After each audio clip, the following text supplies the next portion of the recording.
Қайырлы кеш, сәрсенбінің кеші деп па, Суана бізбен бірге тару. Бүгін мынандай бір сұрақ туындап тұрды. Жұмысым қалай болады, жұмыстарымыз қалай жүреді, сауда қалай жүреді, саудада отырғандар болсам. Енді түсінікті ғой, енді әрқайсысы айлықтан айлыққа күн көріп жүргендер бар, бірақ негізінде жұмысқа кіре алмай жатқандар, жолы болмай жүргендер бар ғой енді арамызда. Өзім де соның ішінде бармын. Сол жалпы көріп жіберейікші, не болады енді. Ал Палым айта ғой, менің қолым емес, Палгер апалардың қолы деп па. Не болады енді жұмыстарымыз, қалай болады жұмыстарымыз, жалпы ел жұрт күндері қалай болады.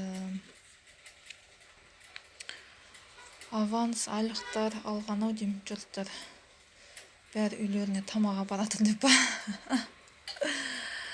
Жоқ, ақша келатыр.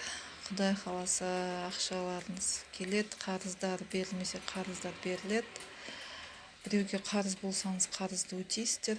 Ақша келе жатыр, лезде, тым лезде қолдарыңызға. Жұмысқа орналаса алмай жүрген жұмысқа орналасады. Басқа жұмысқа орналаса, мына жұмыстан қаным ішілді, ығырым шықты, ЗБ деп атқандар басқа жұмыс табасыздар. Кәдімгідей ұшып, қонып, керемет хабарлар келе жатыр. Өзім де қуанып кеттім. Баршылық, тоқшылық, бүкіл мақсат мұраттарыңызға жететкенбіз. Сондықтан тек жақсы ойлаңыздар, жақсылыққа ұмтылыңыздар. Құдай қаласа жұмысқа да кіресіздер, айлықтарыңызды да аласыздар. Кәдімгідей қуаныш, сондай толы, керемет сондай неге қуаныш көріп тұрмын. Құдайлайым тілеулеріңізді берсін, аман есен болып тұрыңыздар.